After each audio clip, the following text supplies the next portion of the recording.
My name's Serena. This is Stephen, who's 10. He has type 1 diabetes. This is Charlie, who's 6.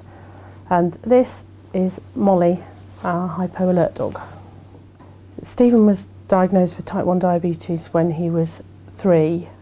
He'd been very lethargic for a few weeks, generally under the weather, nothing very specific. Then he started drinking really frequently. He was getting through 10 cups of water in the space of half a day.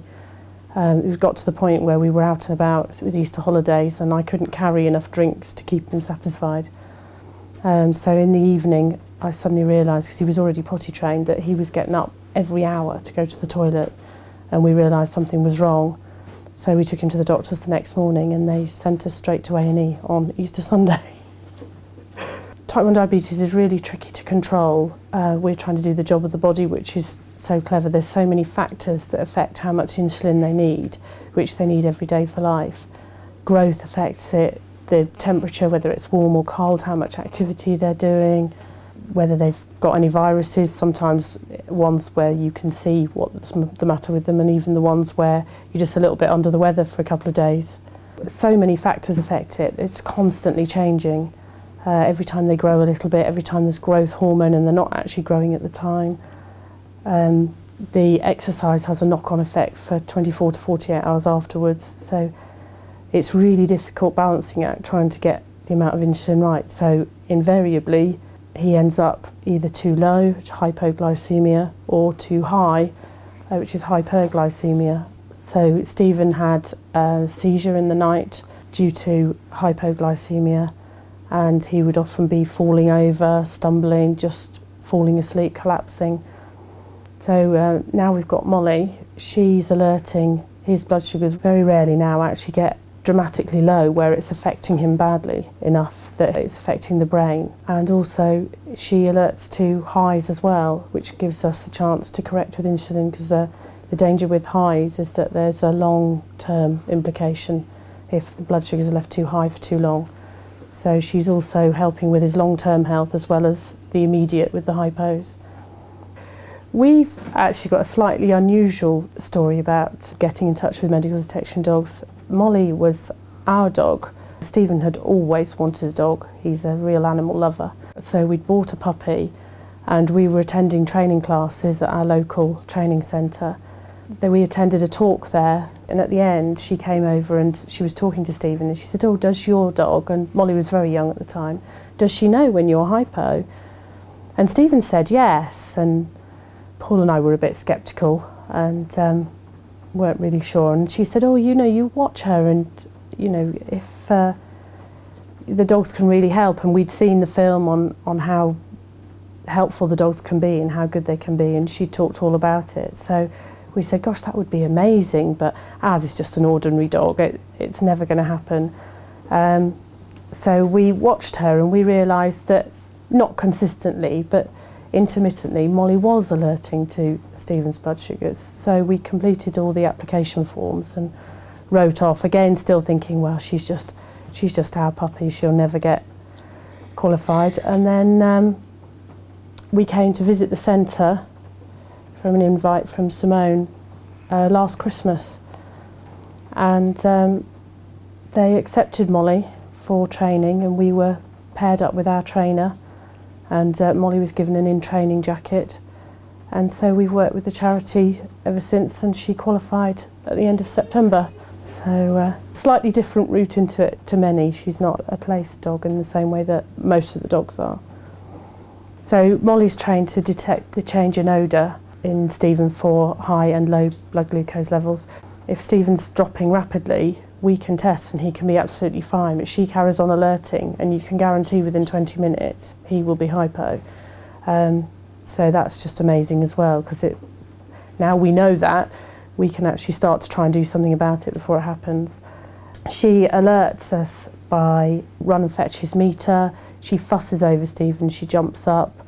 She's just generally pesters and pesters and pesters if she can't get to the kit and make it really obvious. At home she always fetches the meter. When we're out, Stephen usually wears a belt with a special toggle on it that she's been taught to pull to alert us to the fact that she needs us to get the meter out.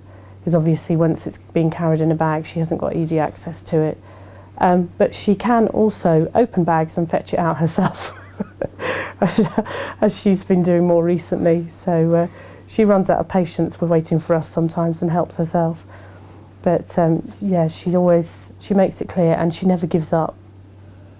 She'll settle for a couple of minutes sometimes if we're not being very clever humans, and then she starts again and again and again, and eventually she looks at you as if to say, "Oh, at last." Molly sleeps with Stephen all night, and that is probably our biggest thing. Obviously night times were a worry. I do still get up and I do monitor, and we do check, and we try to make sure the amount of insulin that we're delivering is the correct amount. But now we've got that fail-safe in place that if it goes wrong, Molly comes in and alerts me. She tries to wake Stephen, but he's notoriously difficult to wake. Even I struggle when he's hypo. So she has a go at him. She'll sometimes get the meter and sort of drop it at the foot of his bed, and she gives up and she barks and she comes to fetch me. Having a medical assistance dog is just amazing. It's such a big reassurance knowing that Molly is there for backup. I don't think I slept properly for quite a few years after Stephen was diagnosed, constantly wondering what was happening at night. Stephen sleeps better now knowing Molly is there. She sleeps on his bed with him. She loves it. He loves it. And it gives us all the reassurance that if anything goes wrong in the night, that she's there. I mean, I still do the routine checks, but when we've had problems, she's actually alerted me in between when my alarms are going off. So it doesn't always... You think, oh, he'll probably be okay for a couple of hours, but you can't guarantee it. So at least she's there to support us now, and she's amazing.